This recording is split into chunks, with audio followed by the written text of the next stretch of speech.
Bom dia, pessoal.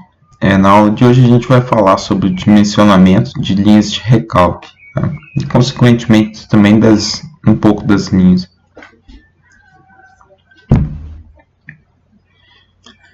Bom dia, pessoal. Hoje a gente vai falar sobre o dimensionamento das linhas de recalque, tá? Quando a gente compra uma bomba, a bomba já vem com um diâmetro definido nos flanges aí de sucção e de recalque.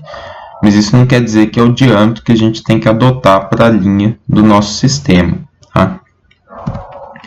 Bom, quando a gente fez o dimensionamento de tubulações trabalhando por gravidade, a gente estava considerando que toda a energia, né, ou o desnível entre os reservatórios, ela iria ser usada para dissipar as perdas de carga, tanto localizadas como distribuídas, né, no sistema, e aí a gente obtinha o diâmetro mínimo dessa instalação, né? Então, é o diâmetro que tem o menor custo para instalação.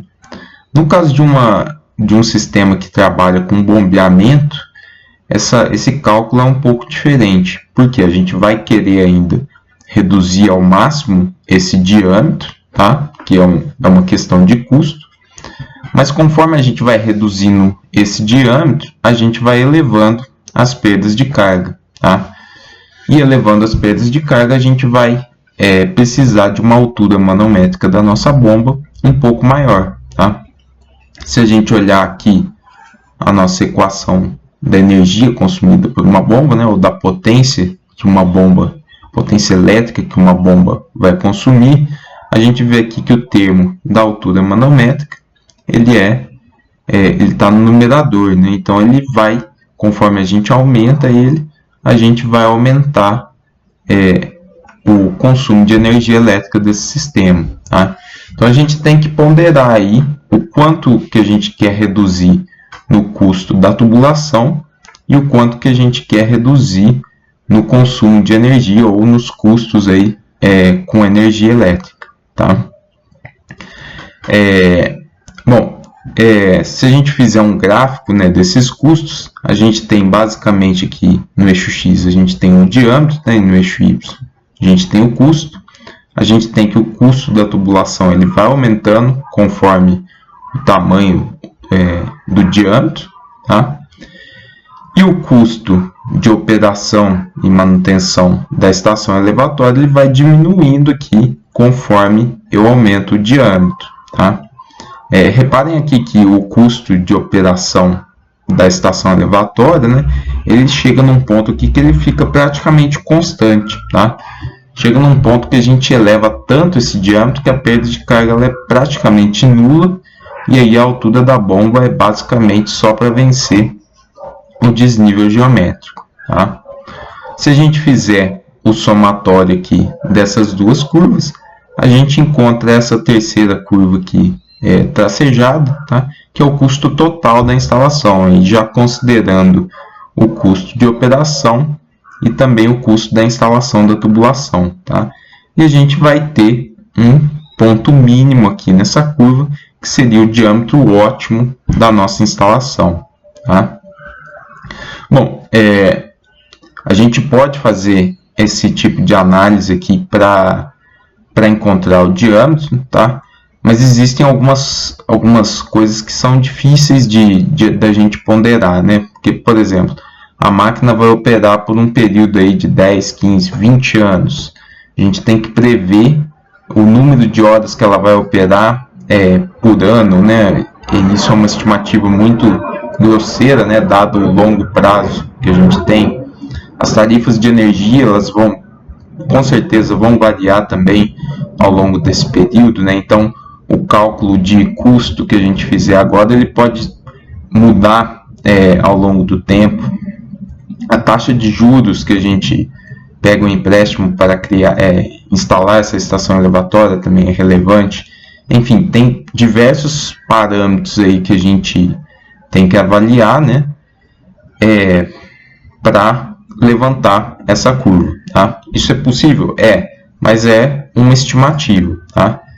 E aí existem alguns outros, três principais procedimentos um pouco mais práticos, que a gente pode utilizar também para ter uma referência de qual que é o diâmetro ideal para a linha de recalque, tá?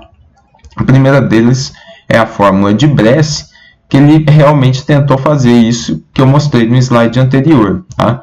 Ele falou que os custos aqui são representados pelo custo tanto de aquisição da bomba, né? Então a gente tem que pagar um valor inicial para comprar o conjunto motobomba, e também do custo com energia elétrica ao longo da sua vida útil, tá?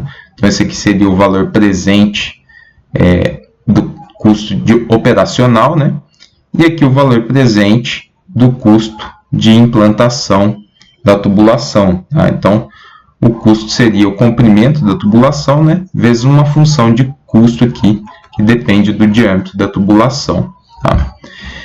Bom, ele fez algumas simplificações, tá? Falou que o custo anual aqui depende da potência da bomba, através dessa equação, tá? E que o custo aqui da tubulação ele pode ser representado por essa outra equação aqui, né? Onde esse K2 aqui representa a despesa anual de uma tubulação de 1 metro, 1 metro de diâmetro e 1 metro de comprimento, tá? E esse K1 aqui é um coeficiente de custo que depende da potência da bomba, tá? Então ele calcula a potência da bomba, multiplica por esse K1, encontra o diâmetro e o comprimento da tubulação, multiplica por esse K2 e acha o custo total da instalação, tá? Esse K1 e esse K2 ele levantou na época que ele fez a pesquisa, tá? E definiu esses parâmetros aí, tá? Bom, se a gente quiser encontrar o custo mínimo, a gente pode fazer a derivada dessa soma aqui de C1 e C2, né? Em função do diâmetro, tá? E aí ele chegou nessa relação aqui, tá? Aí ele foi tentando simplificar ainda mais, né? Porque ele já estava utilizando parâmetros médios aqui nesses coeficientes de custo. Ele foi utilizar alguns parâmetros médios, tanto aqui para o coeficiente de rugosidade, né? Coeficiente da fórmula de perda de carga, tá? No caso ele usou a fórmula universal. Ele verificou que em média esse valor é 0,082 e ele verificou também que o rendimento do conjunto motobomba fica aí entre 70% e 90%, tá? Bom, como eu falei, né, os coeficientes aqui de custo da potência e da tubulação vão depender muito aí, da tarifa, taxa de financiamento, enfim. Ele verificou que isso varia aqui de 0,02 a 3,81, então é uma faixa bem grande de variação, tá? E aí ele chegou na sua fórmula simplificada aqui, né, que o diâmetro econômico é um coeficiente K, que é o coeficiente de Bress, né, multiplicado pela raiz da vazão em metros cúbicos por segundo, tá? E esse K aqui, ele varia de 0,7 a 1,6, tá? O que pode ser feito aqui, né? Como a gente tem dois extremos, né? A gente pode ser um pouco pessimista, né? E adotar aqui um valor alto para esse diâmetro econômico, ou seja, a gente vai trabalhar com uma tubulação com um diâmetro um pouco maior, para garantir, por exemplo, a gente tem uma expectativa de que as tarifas de energia aumentem muito, a gente utiliza um coeficiente um pouco maior para obter um diâmetro maior e reduzir os gastos com energia elétrica. Da mesma forma, a gente pode pegar o coeficiente mais baixo, né, e com uma expectativa otimista, tá? Ou então a gente pode até, como a fórmula é simples, né, a gente pode utilizar os dois coeficientes extremos e ver se tem muita variação desse diâmetro aí, né, e tentar chegar numa ponderação entre esses valores extremos, beleza? Então essa aqui é a fórmula de Bress, né? Ela vai dar o diâmetro ótimo, né, em teoria, da nossa linha de recalque. Bom, outra fórmula que é muito utilizada para dimensionar as linhas de recalque é a fórmula de Forchheimer, tá? Ela é recomendada pela norma brasileira, tá, em instalações prediais, e ela é muito parecida com a fórmula de Bresse, tá? Só que ela leva em consideração o tempo de operação de uma estação elevatória, tá? Tempo por dia, né? Então, uma estação elevatória que opere 24 horas por dia vai ter um consumo muito diferente de uma que opere aí 4, 5, 6 horas por dia, tá? Então, isso deve ser levado em conta, tá? E aí, a fórmula de Forchheimer tem esse formato aqui, tá? É um coeficiente aqui já definido, que ele aparece aqui por causa da divisão aqui que teria, né, por 24 horas, então ele já aparece esse coeficiente. Aqui é o tempo que a nossa bomba vai trabalhar por dia, em horas, tá? E aqui a vazão em metros cúbicos por segundo, tá? A norma brasileira tem algumas recomendações aqui, de acordo com a edificação que a gente vai trabalhar, né? De alguns períodos de trabalho da estação elevatória, né? Então, por exemplo, em apartamentos residenciais, né, a gente costuma trabalhar com 3 períodos de 1h30, para não ficar muito tempo seguido, né, com a bomba ligada, que ela gera um ruído, talvez, que pode ser desagradável para os moradores, né? Então, períodos curtos de operação, tá? Aqui, na fórmula de Forchheimer, esse tempo aqui é 3 vezes 1h30, tá? Então, seriam 4h30, tá? Não é a operação de um período só, é a operação por 24 horas, beleza? Então, essa é outra forma da gente encontrar o diâmetro ótimo da nossa linha de recalque. Outra forma seria utilizar algumas tabelas práticas aí, tá? Então, a gente tem algumas tabelas que recomendam velocidades máximas, tanto para a linha de sucção quanto para a linha de recalque, tá? Aqui eu peguei uma referência que tem tanto para água quanto óleo, líquidos mais viscosos e água quente também, tá? Então, vocês podem ver que essa velocidade vai aumentando aqui conforme o diâmetro é maior, a gente permite uma velocidade maior, tá? E aqui também, né, a velocidade máxima que a gente permite, né, tanto na sucção quanto no recalque, de acordo com a instalação que a gente está trabalhando, tá? Então, a gente pode utilizar a velocidade máxima aqui também como uma forma de referência, tá? Esse método aqui, apesar dele ser mais prático, ele não tem nenhum conceito econômico por trás disso, tá? Então, ele não faz nenhum tipo de ponderação do custo da tubulação e do custo com a energia elétrica, tá? Então, ele é mais uma referência aí do que pode ser usado, tá? Ele não tem nenhuma garantia que a gente vai encontrar um diâmetro economicamente bom, tá? Bom, e o procedimento ótimo, né, seria aquele que eu descrevi no primeiro slide, né? A gente vai ter que levantar o custo aí para vários diâmetros, tanto da instalação da tubulação quanto da operação das bombas, tá? Mas a gente não precisa fazer isso para muitos diâmetros, tá? Uma ideia seria utilizar a fórmula de Bresse ou de Forchheimer, né? Calcular o diâmetro econômico, escolher uns 2 ou 3 diâmetros acima e uns 2 ou 3 abaixo para fazer a análise econômica desses 5 a 7 tubos, tá? E escolher aquele que tenha o menor custo global, tá? Como eu já falei, né, tem as dificuldades aí, principalmente da definição das tarifas de energia, né?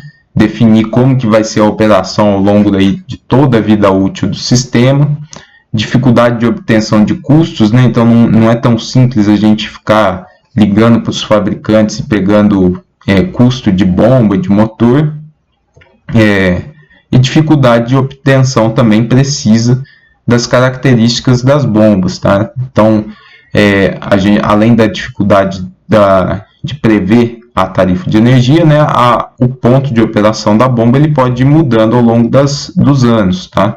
Então, ela pode ir, a eficiência dela pode ir alterando. o desgaste dela também vai reduzindo essa eficiência. Então é difícil a gente cravar qual que é o ponto de operação real, né, dessas bombas ao longo de todo esse período. Tá?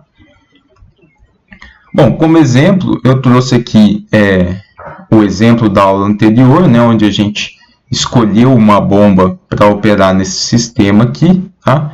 E eu quero que a gente agora verifique se os diâmetros que a gente utilizou, né, no exercício anterior, eles são realmente diâmetros ótimos, tá? Então, se a gente for utilizar a fórmula de Forchheimer ou a fórmula de Bress, né, o que a gente precisa saber? A vazão que o nosso sistema vai transportar, tá? E o número de horas que ela vai operar por dia. Tá? Eu coloquei aqui um valor de 18 horas por dia, só para a gente ver se vai ter alguma diferença entre a fórmula de Bress e a fórmula de Forchheimer, que uma considera essa variação e a outra não. Tá? Se a gente fizer os cálculos, né, pela fórmula de Bress, eu preciso de um diâmetro de 89,4 milímetros, né? Como eu não tenho, eu tenho que adotar o diâmetro comercial de 100 milímetros. E pela fórmula de Forchheimer, eu tenho um diâmetro de 90 milímetros, tá? E aí, eu também tenho que adotar o diâmetro comercial de 100, tá? Então, elas deram valores um pouquinho diferentes só, tá? Até porque eu tenho uma operação de quase 24 horas por dia, né? Uma operação alta, tá? Mas o interessante aqui, né, é que o diâmetro que a gente calculou aqui, ele é maior do que o diâmetro que o exercício fornecia para a gente, tá? Então, o exercício ele forneceu um diâmetro que não é o economicamente mais interessante para essa instalação, tá? A gente pode operar com aquele sistema? Claro que pode, não tem problema nenhum. Só que a ideia é que aquele diâmetro muito pequeno ele vai causar um gasto de energia elétrica excessivo. Tá? Bom, eu fiz aqui também uma planilha com o cálculo ótimo do diâmetro para esse sistema. Tá? Então, eu tenho aqui vários diâmetros comerciais. Tá? Aqui eu tenho uma forma de estimar o rendimento do meu conjunto motobomba, tá? Em função da rotação específica. Aqui eu tenho a altura que a bomba vai precisar de acordo com o diâmetro. Tá? Os gastos com energia são funções da tarifa que eu tenho. Gasto com demanda de energia, que é outro custo de energia que as concessionárias cobram. Né? E aqui eu tenho o gasto anual com energia. Tá? O custo da tubulação, tá? Também é uma estimativa através de uma função de custo. E o custo da bomba também eu utilizo uma equação aqui para estimar esse custo. Tá? E aqui no final, né, aqui o custo com bombeamento total, né, custo da bomba mais o custo de energia. Tá? O valor presente aqui de acordo com o número de anos que eu defini aqui que esse meu projeto ele vai durar 15 anos. Tá? Então eu tenho que ter o valor presente desse custo, desse gasto anual aqui de energia. E aqui seria o valor total, né, já somando o custo da tubulação com o custo de energia da minha bomba. Tá? Se a gente olhar o gráfico aqui, né, a linha verde é o meu custo da tubulação. Tá? A linha azul aqui é a linha de custo total e a linha vermelha que está embaixo aqui dessa linha azul, né, praticamente igual, é o custo com bombeamento. Tá? Então a gente pode ver que nessa instalação aí pequena, o que é relevante para o sistema é exatamente o custo com o bombeamento. Por quê? Eu tenho um comprimento aqui de tubulação muito pequeno, tá? 25 metros só. Então, se eu aumentar o diâmetro, o meu aumento de custo com a tubulação não é tão relevante. Tá? Mas se eu aumentar o diâmetro, a queda com o meu gasto de energia ele é muito grande. Tá? Se eu adotar aqui a tubulação de 25 milímetros, tem uma potência da minha da minha máquina muito elevada, nem vale a pena. Tá? Se eu utilizar de 50, já cai bem para 15, tá? Mas se eu já aumentar para de 75 ou de 100, cai para 9, 8, então cai pela metade aqui. Tá? Então é um ganho muito significativo de aumento de diâmetro no custo da energia elétrica. Tá? Se a gente for olhar aqui a coluna de custos totais, tá? O mínimo que deu nesse caso foi para esse aqui. Tá? Então deu para a tubulação de 125 milímetros. Tá? Muito próximo aí com a de 150, né, e com a de 100 milímetros. Tá? Como eu faço várias estimativas aqui nessa minha tabela, né, aí o projetista tem que ter uma sensibilidade, né? Se eu tenho alguma expectativa, por exemplo, de crescimento desse sistema e que eu sei que a vazão vai aumentar, talvez seja interessante já partir para a de 150. Tá? Se eu não tenho essa expectativa, aí eu posso ficar aí entre a de 100 e a de 125, né? Talvez a de 100, porque aqui tem muitas estimativas que podem ser falhas. Tá? Só para terminar aqui, né, vamos ver o que aconteceria, né, se esse meu sistema aqui ele tivesse um comprimento bem maior, né, onde o custo da tubulação seria um pouco mais relevante. Né? Então, vou colocar aqui 2.500 metros. Ó, vocês vejam que agora a minha curva já mudou bastante. Tá? A minha curva de custos agora ela está bem ponderada, né, com o custo de bombeamento e com o custo das tubulações. Tá? A soma dela aqui, né, o mínimo deve estar mais ou menos aqui ainda em 125 milímetros. Tá? Aqui deram valores negativos porque o rendimento não existe. Tá? Vou até apagar esses valores. Isso é um problema, né, das estimativas, dos métodos estimativos. Às vezes eles dão valores irreais. E aqui o nosso diâmetro continua sendo de 125 milímetros. Tá? Mas o custo da tubulação começou a ser mais relevante.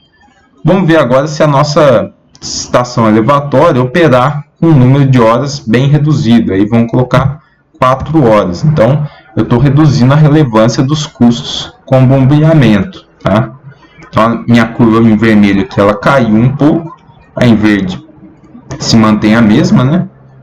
E o meu custo total, agora ele ficou em um mínimo num outro valor, na tubulação de 100 milímetros. Tá? Eu reduzi a relevância ali do meu custo com energia, né? Porque eu estou operando muito menos essa minha bomba. Tá? Então não vale tão a pena eu aumentar o diâmetro dessa tubulação. Tá? E aí a gente pode fazer várias análises aqui dessa forma. Tá? Última coisa para ressaltar, né? Como eu tinha falado, né? Chega num ponto aqui que o aumento de diâmetro ele praticamente não influi em nada no consumo de energia elétrica. Tá? Se a gente for olhar aqui, vou colocar mais casas decimais. Conforme eu vou aumentando o diâmetro aqui a partir de 200 milímetros, a redução, né, da perda de carga ou a redução da altura manométrica que a minha bomba precisa ter, ela é muito pequena, né? Entre 200 e 400 milímetros, estou dobrando o diâmetro, mas a redução aqui da minha altura manométrica é só de meio metro. Tá? Então é muito pequeno. Tá? Chega num ponto aqui que nem vale a pena a gente fazer mais esses estudos. Beleza? Então, essas são as formas que a gente tem para fazer o dimensionamento de uma linha de recalque em estações elevatórias. Tá? Sempre levando em consideração os custos com a tubulação e com o consumo de energia elétrica.